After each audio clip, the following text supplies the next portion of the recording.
Hello! I am Casey, maker of Pixel Parties TCG, and this is how to play Pixel Parties. First of all, to play the game, you require to have a party of 3 hero cards, the purple cards.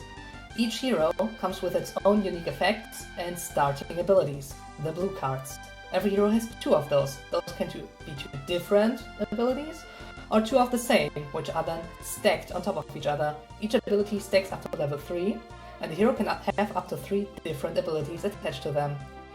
Defeating all the enemy units, or heroes, is the main victory condition of the game. So you will always have to keep your own hero safe, while attaching magic and fighting abilities to them to cast powerful spells and unleash devastating attacks to kill the enemy heroes. To attack, you need dedicated attack or spell cards, such as this. This is an attack card, as signified by the little sword icon on the left of the card. To use an attack, you need a specific ability, the fighting ability. To use Thieving Strike, a hero would have to have fighting 2. So I would have to attach a second fighting ability on top of this hero's fighting ability to be able to use this attack. Besides attacks, there are also 5 kinds of spells. Destruction spells, signified by the little flame icon, require destruction magic to be used. Those spells are mainly devastating damage dealers, where attacks are scaling damage, which can be increased by effects of weapons or the hero's basic attack stats. Destruction spells generally deal flat damage and are excellent choices for powerful early damage as well as hefty AoE damage, as destruction spells tend to have way more spread damage capabilities than attacks. Support spells require the support magic ability to be used. They are centered around healing heroes' HP as well as healing their statuses from any negative effects and buffing them in many different ways. Their counterpart is decay magic. Decay spells are symbolized or signified by the little skull icon. These spells debuff heroes or can inflict devastating negative effects such as poison or stun or freeze. The last of the regular spell schools is Magic Arts, signified by the little magic hat on the left of the card. These spells are mainly about the players or the board themselves and less about individual units. It's stuff like search for specific cards, deck control, enhancing the game board itself with permanent buffs, etc. And lastly, we have summoning spells. Those require the summoning magic ability and are then placed into a hero's support zones.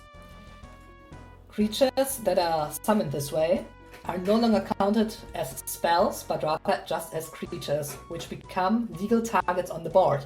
You can choose to attack a creature instead of a hero to clear them. Creatures have either powerful passive effects or once per turn active effects, such as once per turn damage a hero or a target. Other than that, there is also artifacts. You will gain gold over the course of every turn, and you can spend the gold to cast artifacts that have powerful utility effects like spell cards in Yu-Gi-Oh!, trainers in Pokemon. For example, this magnetic glove will convert 10 of your gold into a free search of any card in your deck, which is very useful. The last kind of card in the game are potions, which require the alchemy ability to be used.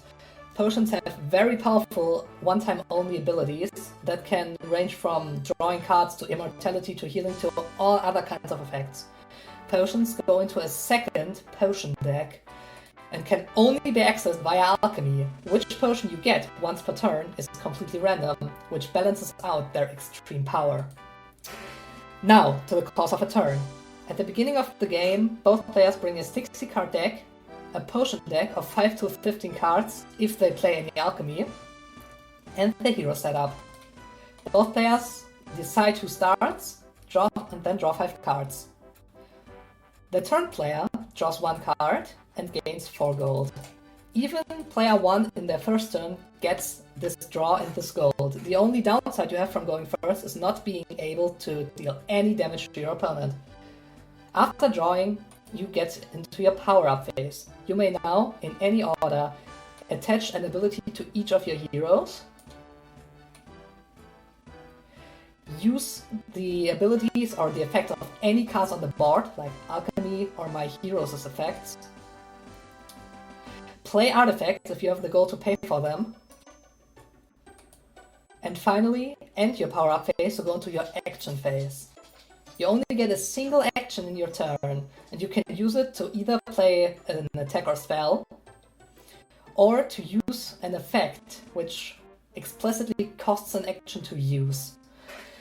You must never waste your action, as that is your main way to influence the board state in your favor. Summoning something is considered an action, as is dealing mass amounts of damage.